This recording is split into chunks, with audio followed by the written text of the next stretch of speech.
அப்போ ஒரு தமிழ் தேசிய அரசியல் ஒரு பெரிய இடைவெளி இருக்கு. அனைத்து சாதி, அனைத்து சமூகம், சிறுபான்மை மக்கள், முஸ்லீம், கிறித்துவர், தலித்து, இப்படி ஒரு பெரிய ஈழத்தமிழர் பிரச்சனை, தமிழ் தேசிய பிரச்சனை, இதற்கான ஒரு தகுதியான தலைமை வேல்முருகன் தான். ஏன்னா நான் இதை பூஸ்டா சொல்லலை, புரியுது. கடந்த காலத்தில் அவருடைய நடவடிக்கைகளை சொல்றேன். அவருடைய பயணங்கள் சட்டமன்றத்திலையும் எந்த குறையா திமுக வெளிதள்ளி விடுறான். திமுக இருந்தாலும் சொன்னபடியே கேட்க மாட்டேங்கிறாரியா. அது அமைச்சர் MRKக்கும் நெருக்கடியா தானே. அப்போ இந்த தமிழ் தேசிய அடையாளம், தமிழ் தேசிய தேவை ஒரு பெரிய இடைவெளி தலைவனை தேடுது.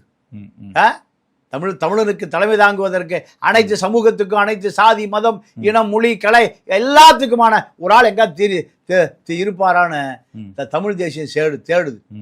சீமா பின்னாடி போச்சு, அது வடசர்வாக்கம் போலீஸ் ஸ்டேஷன்ல விஜயலட்சுமி போய் முடிஞ்சு போச்சு. அடுத்து தமிழ் தேசிய தலைவனாக வந்திருக்க வேண்டிய அண்ணன் திருமா திமுக கடல்ல போய் சங்கமத்தில் கலந்து அது அடையாளத்தை இழந்து திமுகவை அவர் ஒரு தலித் தலைவராகவே ஏற்றுக்க மாட்டேங்கிறார். அந்த இடமும் போய் அந்த எண்ணங்கள் சில இடங்கள்ல பிரதிபலிக்குது.